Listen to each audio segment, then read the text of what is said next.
بسم اللہ الرحمن الرحیم۔ ووارث سلیمان، نعمت اولا وارثہ وارث بنے سلیمان داؤد کے، قال یا ایھا الناس، وارثہ سلیمان وارث بنے سلیمان داؤد کے کیا معنی؟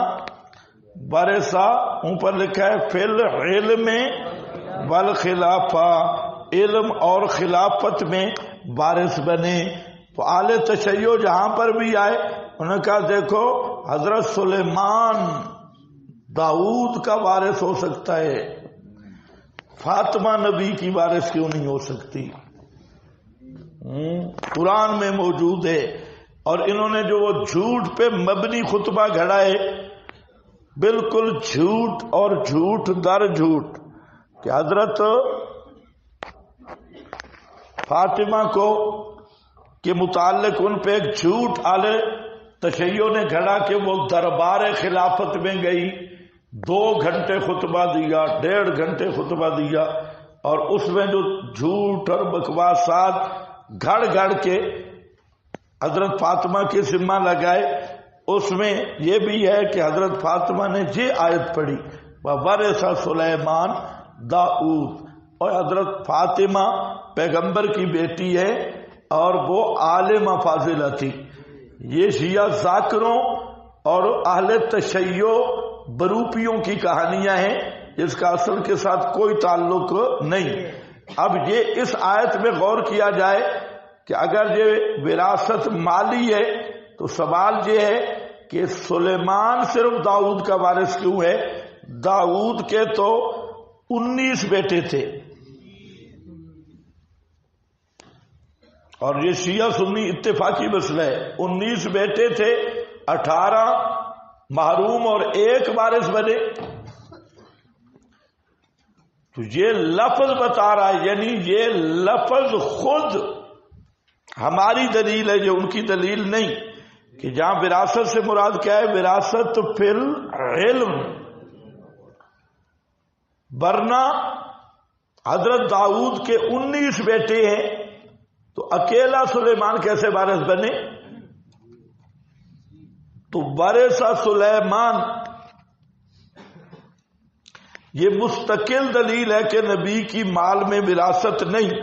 باقی دلائل پہلے گزر گئے، صرف ایک عبارت دیکھ لو، 1-2 وَلَيْسَ الْمُرَادُ، مالی وراثت مراد نہیں، بولو اذ لو کان کذالک، اگر اسی طرح ہوتا تو حضرت سلیمان کی تخصیص نہ ہوتی حضرت داؤد کی ساری اولاد کے درمیان۔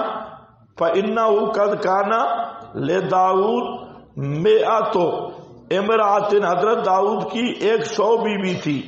وَلَكِنَّ الْمُرَادَ بِذَلِكَ وراثت الملک والنبوہ، فإن الانبیاء، انبیاء کی مال میں وراثت نہیں جاری ہوتی، جیسا کہ آپ نے خبر دی ہے نحن معشر الانبیاء، لفظ کیا ہے؟ نحن معشر ہاں بڑے بڑے حضرات پڑھتے ہیں معشر، یہ معشر نہیں ہے، یہ معشر، کیونکہ معاشر سے پہلے نخص و فعل مقدر ہوتا ہے ہر جگہ، تو جہاں معاشر سے پہلے تقدیر فعل کی وجہ سے معاشر کو منصوب پڑھنا ہے۔ تو نحن معاشر الانبیاء، ہم انبیاء کی جماعت نہیں وارث بنائے جاتے، جو ہم چھوڑتے ہیں صدقہ ہوتا ہے۔ ابن کثیر ہے، آگے ابن عطیہ فرماتے ہیں کہ داؤد بنی اسرائیل سے تھے، اور کانا ملکن وارث سلیمان ملکہ، وہ بادشاہ جانشین بنے، منزلتہ من النبوہ بمعنی سارا الیہ ذالک بعد موت ابیہ، فسمى میراثا تجوزا، یعنی جانشینی کے معنی میں۔ فرماتے ہیں واحتجت الروافض بهذه الآیہ علی ان الانبیاء، اس آیت سے روافض نے استدلال کیا کہ انبیاء کی بھی وراثت جاری ہوتی ہے دوسروں کی طرح، وَهِيَ حُجَّةٌ عَلَيْهِمْ لَا لَهُمْ، یہ ان کے خلاف حجت ہے ان کے حق میں حجت نہیں. کیوں؟ لدلالتها علی انہ وارث سلیمان، یہ دلالت کر رہی ہے کہ وارث کون ہوا؟ سلیمان. دون سائر اولاد داؤد، باقی اولاد داؤد کے علاوہ. وقد کان لداؤد 19 ابنا، حضرت داؤد کے 19 بیٹے تھے، تو ان میں ایک سلیمان اگر وراثت مالی ہو تو اکیلا سلیمان وارث نہیں بن سکتا. آگے ضرورت نہیں، آپ خود دیکھتے جائیں، پیچھے بھی بہت ساری عبارتیں گزری ہیں. قال، اور جہاں یا ایھا الناس، خود اس وراثت کا بیان بھی آ گیا ہے. وورث سلیمان داؤد، قال یا ایھا الناس، فرمایا بطور شکر اور تعدیث نعمت کے اے لوگو. علمنا منطق الطیر، ہم سکھلائے گئے منطق طیر، یعنی بولی پرندوں کی. منطق الطیر، جیسے آپ کے پاکستانی لیڈر انگریزوں کی بولی سیکھ کے آتے ہیں اور اپنی بھی بھول جاتے ہیں. انگریزوں کی بولی وہاں کیا، ادھر جا کے جی ڈگری حاصل کرو. ڈگری کیا ہے کہ انگریزی سیکھ کے آ جاؤ، اور جس کو 4 لفظ انگریزی کے آ گئے وہی آپ کا لیڈر ہے. تو یہ انگریزوں کی بولی سیکھتے ہیں. اللہ نے حضرت سلیمان کو پرندوں کی بولی سکھا دی. منطق الطیر، منطق تفسیر المنطق بھی گئی.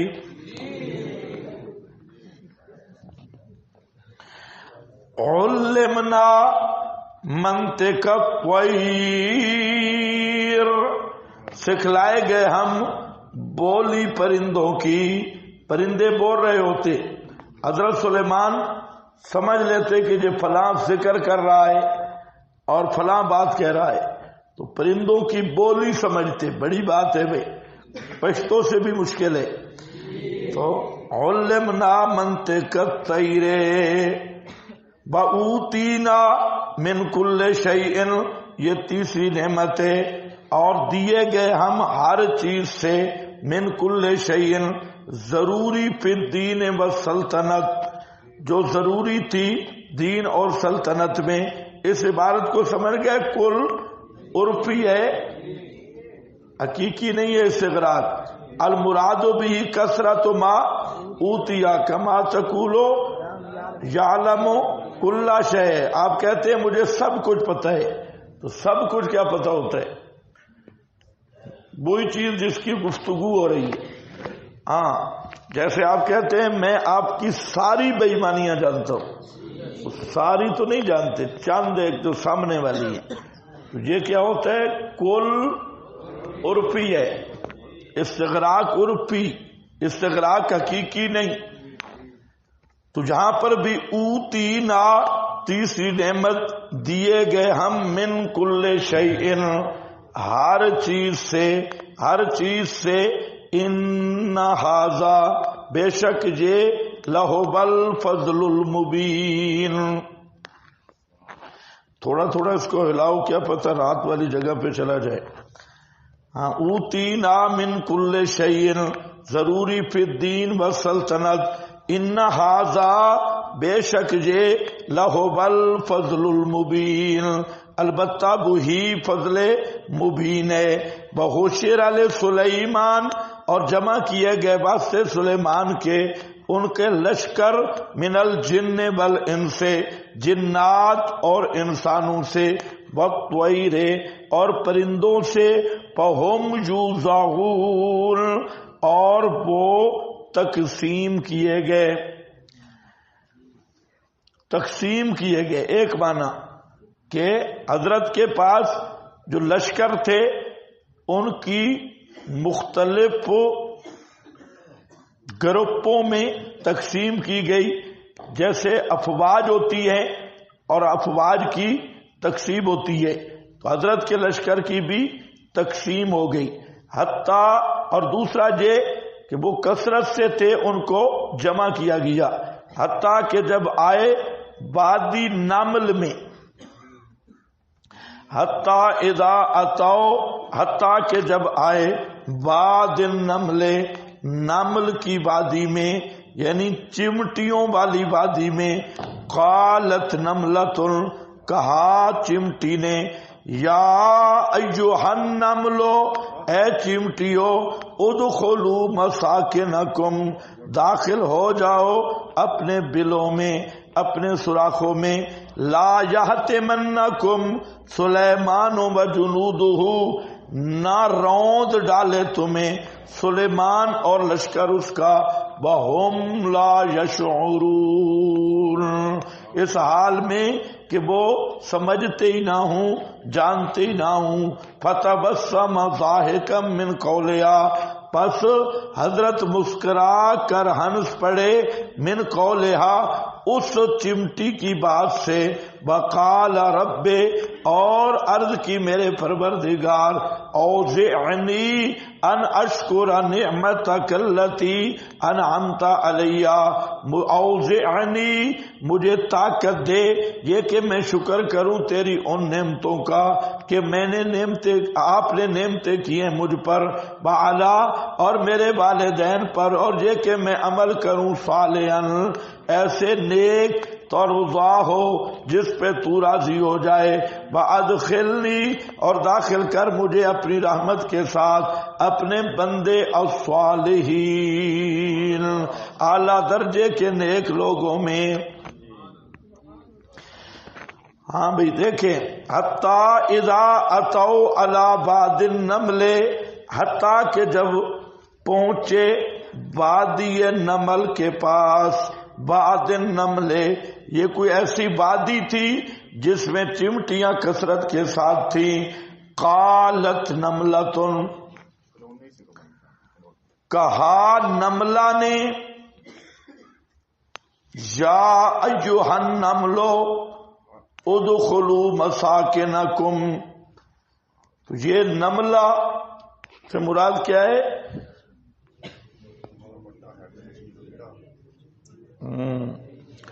نملہ یہ تانیث شانیث نہیں ہے، لگتا ہے کہ یہ مکوڑا تھا، مذکر، یہ تاب و تانیث شانیث والی نہیں جو آپ گپے پڑھتے ہیں، اور امام صاحب پہ بھی ایک جھوٹ لکھا ہوا ہے، تا تانیث اور تذکیر کا، وہ سب جھوٹ اور گپے۔ امام صاحب بڑے عالم فاضل تھے، تو جو آپ نے پڑھی ہے اس نے نملتون تے ارنا، اے سب گپے ہیں۔ ہاں بھائی سمجھ، میری طرف توجہ کرو۔ بعض نے کتابوں میں لکھا کہ امام ابو حنیفہ نے اس نملہ سے عورت کی حکمرانی پر استدلال کی ہے کہ چمٹیوں کی جو وزیر اعلیٰ تھی یا وزیر اعظم، وہ کیا تھی؟ نملہ۔ پتہ چلا کہ مریم نواز بھی، یہ بھی تمہاری وزیر اعلیٰ بن سکتی ہے۔ ہاں، مولانا کو کوئی پیغام دے دے بھی، دلیل تو موجود ہے۔ اور ملکہ بلقیس کا بھی آ رہا ہے۔ تو خیر، یہ امام صاحب پہ جھوٹ ہے۔ امام صاحب رحمہ اللہ کے متعلق یہ تصور کرنا بھی حماقت اور جہالت ہے کہ امام صاحب ایسا استدلال کرے۔ تو خیر، نملہ میں دونوں احتمال ہیں۔ قرینے کی آج یہی ہے کہ یہ کوئی مکوڑا ہی تھا۔ ہاں، قالت نملۃ، کہا نملہ نے، تو نملہ چمٹی مذکر ہو یا مؤنث ہو، کوئی بھی ہو، دوسری چمٹیوں کو کہا، یا ایھا النمل، اے چمٹیو، ادخلوا مساکنکم، داخل ہو جاؤ اپنے سوراخوں میں، اپنی اپنی بلوں میں۔ تو چمٹیوں کا ایک پورا نظام ہے اور پوری فوج ہے، اور یہ ان کا سردار یا سردارنی تھی بڑی، اور چمٹیوں کو تو اس نے کہا یا ایھا النمل، تو حضرت سلیمان کو آتے ہوئے دیکھ لیا، اور ان کی جو حس ہے بڑی تیز ہوتی ہے، آپ جہاں کہیں بھی کوئی چیز رکھیں تو چمٹیاں وہاں پہنچ جاتی ہیں. تو اس نے بھی اپنے ریڈار سے معلوم کر لیا کہ حضرت سلیمان کا لشکر آ رہا ہے. تو یہ نگرانی پہ تھا. آپ کے حکمرانوں سے یہ بھی بہتر تھا کیونکہ اسے اپنی رعایا کا فکر تھی، لیکن جو آپ کے حکمران ہیں جن خنازیر کو سوائے اپنے پیٹ کے کسی چیز کی بھی فکر نہیں. یا ایھا النمل ادخلوا. اب سر سید بڑا پریشان ہوا. تو سر سید اور دیگر انہوں نے کہا یہ کیسے ہو سکتا ہے چمٹیاں؟ یہ اصل جو ہے نا وادی تھی بنو نمل کی، اور بنو نمل لوگ تھے، چمٹیاں نہیں تھی. تو بنو نمل آدمی تھے. تو اب سر سید سے کوئی پوچھے بھئی جہاں ان نمل ہے یا بنو نمل ہے؟ ان نمل. اب سر سید بیچارے سے یہ کسی نے پوچھا کہ بنو کلب، اس نے مثال دی جیسے بنو کلب، بنو تغلب. تو اسی طرح یہ بھی بنو نمل کی وادی تھی. تو ہم کہتے ہیں کہ بنو کلب کو کلب کوئی نہیں کہتا، بنو کلب بھی کہتے ہیں. تغلب بنو تغلب بھی کہتے ہیں. تو یہاں پر بھی آنا چاہیے بنو نمل یا بنو سر سید. تو یہ بنو شنو نہیں تھے، یہ سر سید خود بنو ہے. تو یا ایھا النمل ادخلوا مساکنکم لا یأتمنکم سلیمان وجنودہ. نہ روند ڈالے تمہیں سلیمان اور اس کا لشکر، وہم لا یشعرون، اس حال میں کہ وہ جانتے نہ ہوں. بس اسی چمٹی کے اسی جملے کی وجہ سے پوری سورت کا نام سورۃ النمل ہے. ہم لا یشعرون.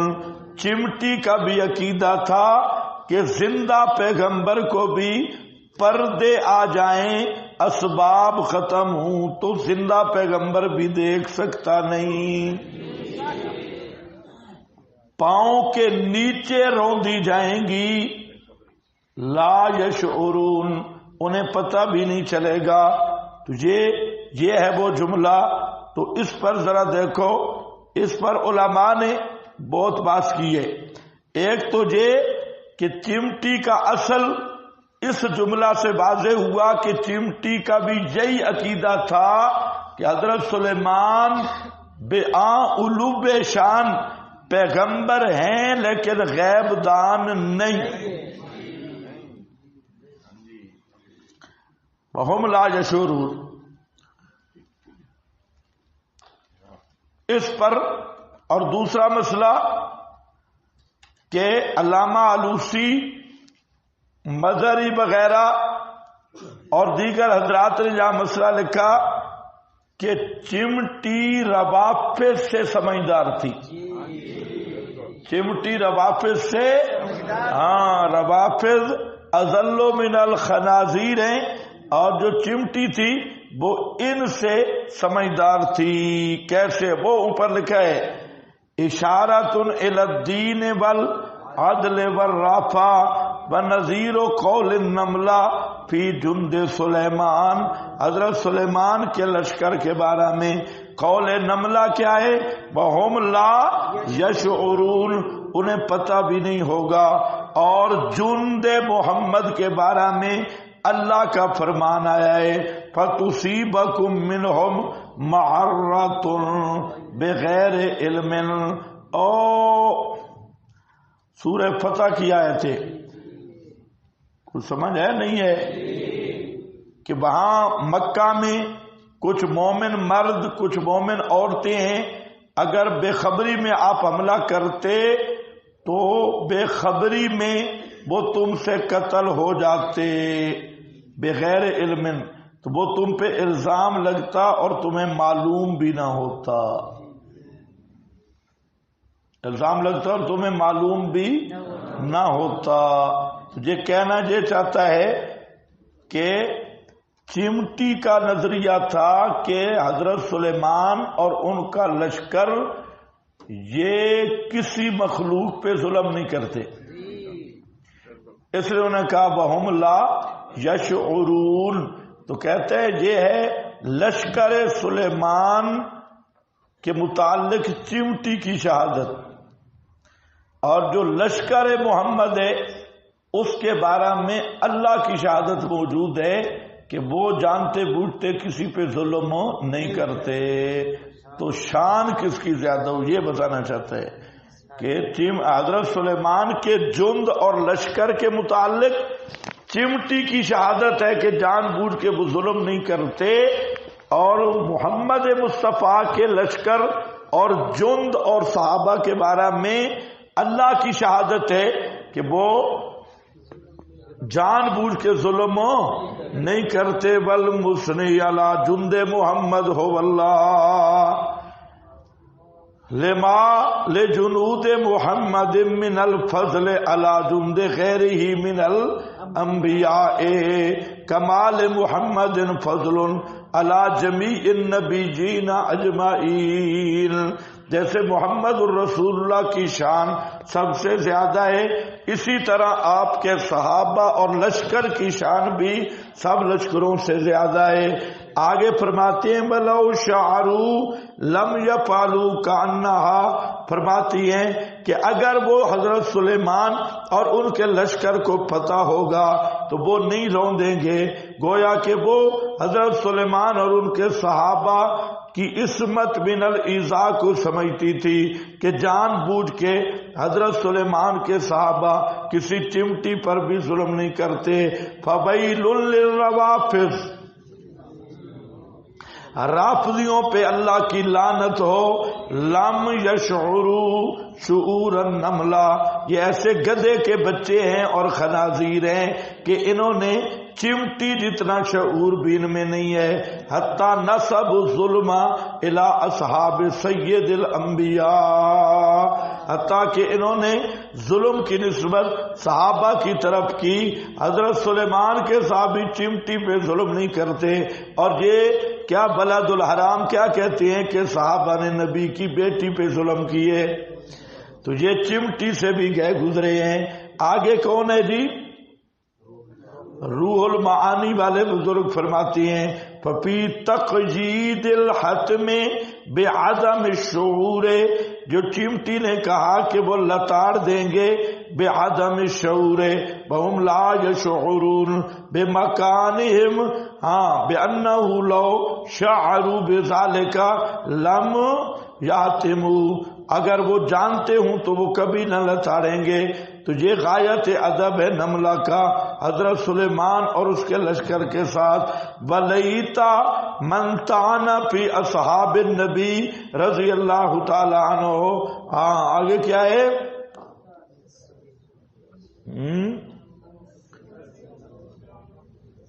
فَكَيْفَ عَنْ ذَلِكَ، بھئی تو صحابہ کرام پہ بکواس کرتے ہیں اور ظلم کی نسبت کرتے ہیں تو وہ کیسے ہوں گے؟ وَأَحْسَنَ الْأَدَبُ كَمَا أَخْبَرَ عَنِ النَّمْلِ، چلو جی یہ ہو گیا۔ فَتَبَسَّمَ ضَاحِكًا مِنْ قَوْلِهَا، پس حضرت تبسم ہم لا یشعرون سے پتہ چلا کہ کوئی مخلوق انسان کے علاوہ اور جنوں کے علاوہ مشرک نہیں ہے۔ چمٹیاں بھی جانتی ہیں کہ غیب اللہ تعالیٰ کا خاصہ ہے، پیغمبر غیب نہیں جانتے۔ فتبسم ضاحکا، مسکرا دیے حضرت، مسکرا کر ہنس پڑے۔ تو تبسم اور ضاحکا کیوں ذکر کیا؟ بعض نے کہا کہ تبسم تین قسم پہ ہے، کبھی تبسم سرور ہے، تبسم و سرور خوشی کا تبسم، اور کبھی ہوتا ہے تبسم الغضب، جیسے کعب ابن مالک کے بارے میں حدیث میں ہے کہ کعب ابن مالک وہ نبی پاک علیہ السلام کے پاس آتے تو آپ تبسم مغضبن، آپ ان کے دیکھ کے تبسم کرتے، لیکن تبسم کس کا تھا؟ مغضب، ناراضگی والا تبسم تھا. اور ایک تبسم میں استہزاء اور ایک تبسم میں خوشی سرور ہے. تو جہاں ضاحکاً ذکر کیا یہ بتانے کے لیے کہ یہ تبسم مسکرا، یہ خوشی والا تھا، سرور والا تھا. تبسم میں استہزاء یا تبسم میں غضب نہیں تھا. بولو بھائی، تبسم میں غضب یا تبسم میں استہزاء نہیں تھا. چودھری نہ بنو، بولو. ہاں، تبسم ضاحکاً من قولہا. اور دوسرا معنی نیچے لکھا ہے فتبسم، پہلے مسکرائے اور پھر ہنس پڑے. یہ دوسری توجہ، پہلے مسکرائے اور پھر ہنس پڑے. تو مسکراہٹ کا دوسرا درجہ ضحک ہے. مسکراہٹ تو صرف ہونٹوں پہ ظاہر ہوتی ہے، اور ضحک سے دانت بھی ظاہر ہوتی ہیں. اور تیسرا کیا ہوتا ہے؟ کا تھوڑا کھڑکار بھی ہوتا ہے. تو اس لیے آپ نے پڑھا ہے کہ نماز کے اندر اگر کا لگایا تو وضو بھی ٹوٹ جائے گا اور نماز بھی ٹوٹ جائے گی. اور اگر صرف ضحک ہے تو نماز ٹوٹے گی، وضو نہیں. اور اگر صرف تبسم ہے تو نماز بھی نہیں ٹوٹے گی، وضو بھی نہیں ٹوٹے گا. تو خیر وہ فقہی مسائل ہیں. فتبسم ضاحکا من قولہا. ہاں، تبسم ضاحکا من قولہا. اب ذرا بات سمجھنی ہے اس کے قول سے. یہاں بریلوی ہے، روافض، اور آج کل ساتھ للڑ بھی تقریباً وہی کھاتے ہیں. ہاں بھائی، تو یہ جو بھیڑیں ہیں نا، بھیڑوں میں ایک عادت مشہور ہے.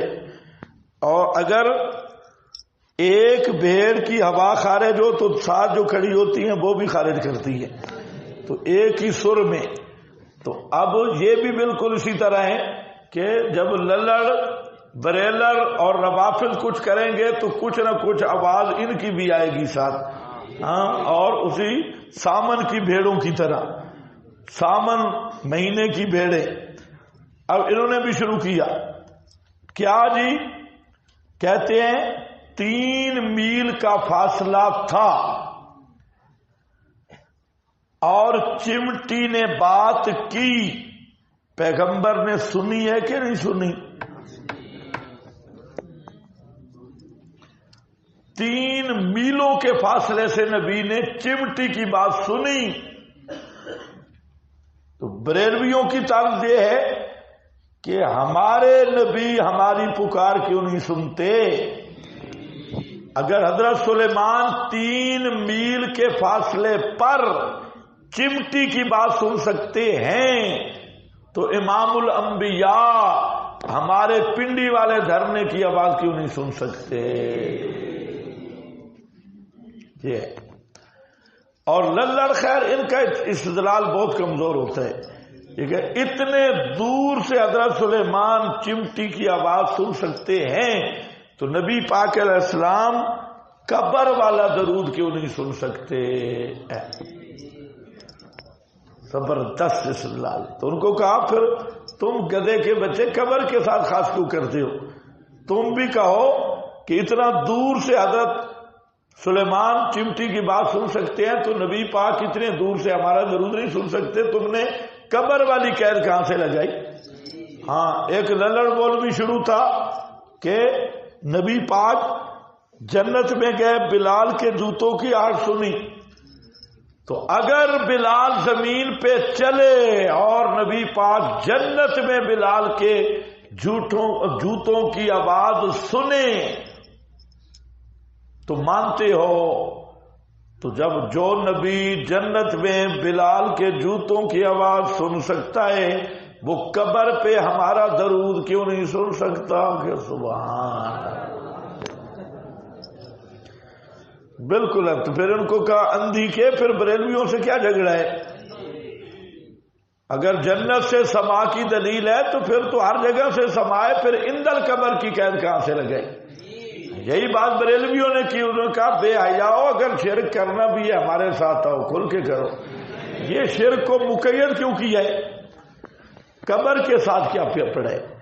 اگر اس طرح سنتے ہیں پھر سارے جہان سے سنتے ہیں.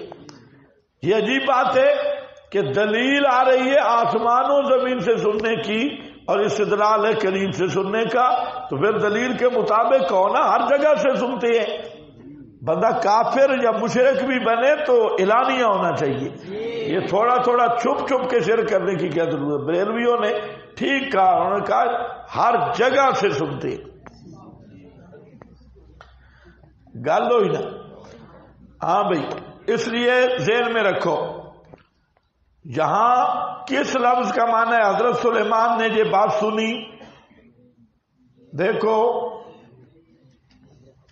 فتبسم ضاحکا من قولہا، کہیں لکھا ہے کہ حضرت نے سنی؟ نہیں. اب یہ کیسے پہنچی؟ اور نیچے آؤ، روح المعانی کی عبارت ہے. فرماتے ہیں انہو لم یسمع صوتا اصلا، حضرت سلیمان نے بالکل چمٹی کی بات نہیں سنی تھی. وَإِنَّمَا فَهِمَ مَا فِي نَفْسِ النَّمْلَةِ إِلْهَامًا مِّنَ اللَّهِ، اللہ نے جو چمٹی کے دل میں بات تھی اس کا الہام حضرت سلیمان کو کیا. حضرت سلیمان کو چمٹی کی بات کا الہام کیا. اللہ نے حضرت سلیمان کو اطلاع دی کہ فلاں چمٹی کھڑی ہو کے یوں کہہ رہی ہے. تو اس لیے وہاں من قولہا، جب چمٹی کے اس قول کا اطلاع ملی حضرت سلیمان کو تو حضرت ہنس پڑے. کچھ سمجھ گئے؟ کیا ہے؟ روح المعانی ہے. اور اس کے بعد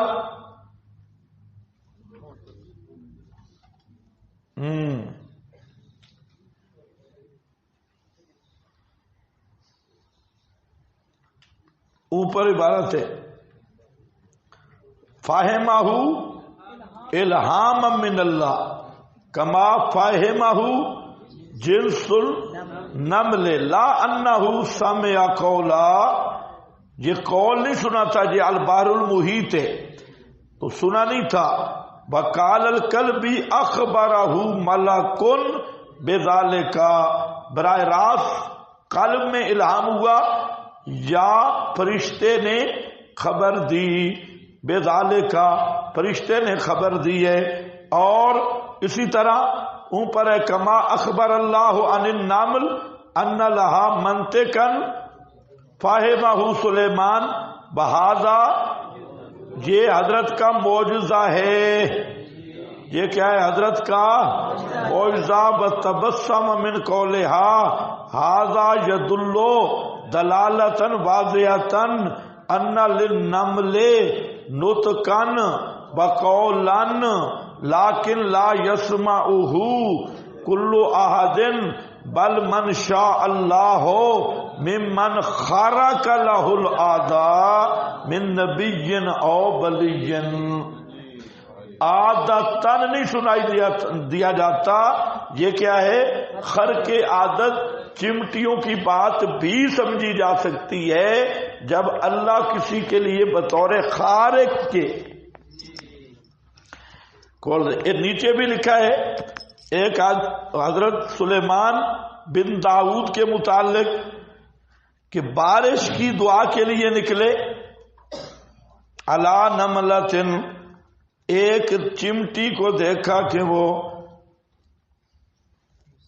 اپنے قوائم کو ہاتھ اٹھا کے آسمان کی طرف کہہ رہی تھی. فہی تقول اللہم انا خلق من خلقک، یا اللہ میں مخلوق ہوں تیری مخلوق سے. لیسا میں بنا غنن ان رزق کا، تیرے رزق کے سوا میرا کوئی گزارا نہیں. یا تو مجھے بارش دے دے، ہمیں بارش دے دے، یا ہمیں ہلاک کر دے۔ فقال سلیمان للناس، حضرت سلیمان نے کہا لوگوں کو، ارجعوا، واپس ہو جاؤ، کہ ابھی اللہ تمہیں بارش دے گا بدعوت غیرکم۔ چمٹی دعا مانگ رہی تھی، اس کی دعا اللہ قبول کر کے تمہیں بارش دے دے گا۔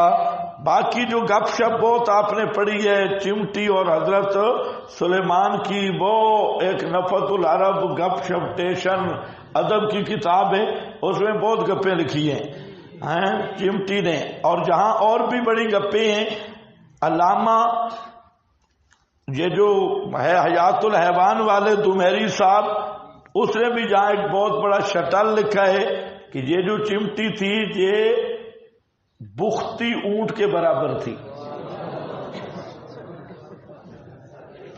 بختی اونٹ، 2 کوانوں والا، اور اس بیچارے کو سمجھ نہیں آئی کہ حضرت سلیمان بختی اونٹ کو پاؤں کے نیچے روندیں گے وہم لا یشعرون، اور انہیں پتہ نہیں چلے گا۔ تو یہ بزرگوں کے بڑے بڑے شٹل بھی ہوتی ہیں، اس لیے خیال کر کے اگر کوئی عبارت بھی لینی ہے تو خیال بہت کرنا ہے۔ بھائی وہم لا یشعرون۔ اب حضرت قال رب، عرض کی میرے پروردگار، یہ ہوتے ہیں اللہ کے مقربین، جب نعمتیں ملتی ہیں تو اور زیادہ جھک جاتے ہیں اور زیادہ عاجزیاں کرتے ہیں۔ اے میرے پروردگار، اوزعنی، مجھے طاقت دے دے، مجھے ہمت دے دے، ان اشکرا، یہ کہ شکر کرتا رہوں تیری نعمتوں کا، دوامن، یعنی اوزینی کا معنی شاہ صاحب نے عجیب کیا، میری قسمت میں کر دے، میری قسمت میں کر دے۔ کیا چیز میری قسمت میں کر دے؟ کہ شکر کرتا، ہمیشہ تیرا شکر کرتا رہوں، تیری نعمتوں کا جو تو نے مجھ پہ نعمتیں کی ہیں، بالا، اور میرے والدین پہ، اور یہ کہ میں عمل کروں صالحاً، نیچے لکھا ہے دوامن، ہمیشہ میں ایسے نیک عمل کروں، ورضاؤ، جس سے تو راضی ہو جائے۔ تو عمل صالح ہوئی ہے، اور ایسا عمل، یہ اللہ تعالیٰ سے دعا اور مناجات ہیں، اللہ ہمیں ایسے عملوں کی توفیق عطا فرما جس سے تو راضی ہو جائے۔ بادخلنی، اور داخل کر مجھے، بے رحمت کا، اپنی رحمت کے ساتھ، فی عبادک الصالحین، اپنے بندوں میں، الصالحین، جو اعلیٰ درجے کے نیک لوگ ہیں۔